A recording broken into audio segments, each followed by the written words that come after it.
ఆర్థిక రంగంలో రానున్న మార్పులు రెండవ భాగము. రాబోయే రోజులలో సామాన్య జనుల కొన్ని బాధ్యతల్ని సమాజమే మోయవలసి ఉంటుంది. ముఖ్యంగా విద్య, వైద్యము మొదలైనవి.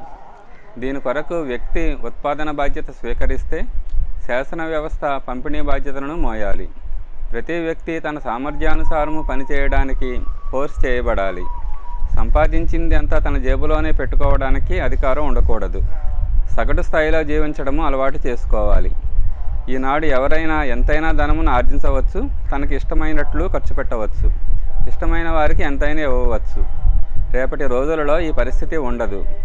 పెట్టుబడి అంతా ఒక వ్యవస్థ దగ్గర ఏకత్రితం అవుతుంది. వ్యక్తి యొక్క ప్రతి ఉచితమైన అవసరము ఆ వ్యవస్థ చేకూర్చుతుంది.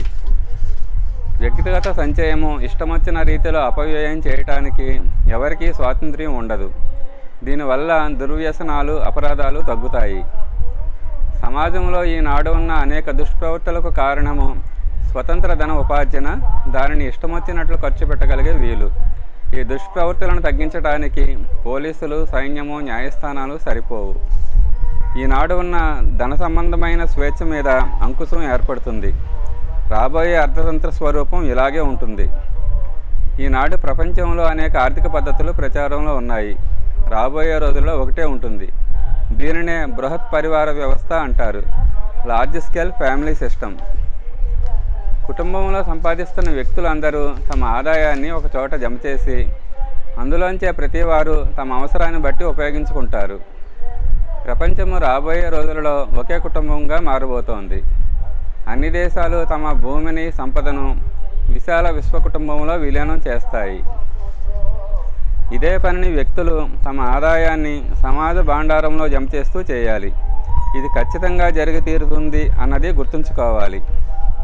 ఎప్పుడూ కూడా అనుపయుక్తమైనది కరిగిపోతుంది, ఉపయుక్తమైనది రూపుదాలుస్తూ ఉంటుంది. తెలివైన వాళ్ళు సమయం ఉండగానే తమ ఆలోచన, వ్యవహారాలను, క్రియాకలాపాలను తదనుసారంగా మార్చుకునుట మొదలు పెడతారు.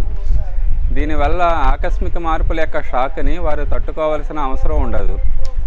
మొండివారు, ఇప్పుడు నడుస్తున్నదే అనాది, అనంతం అనుకునేవారు మారుతున్న పరిస్థితులకు అనురూపంగా తమను తాము తీర్చిదిద్దుకోలేక కష్టాలలో పడతారు.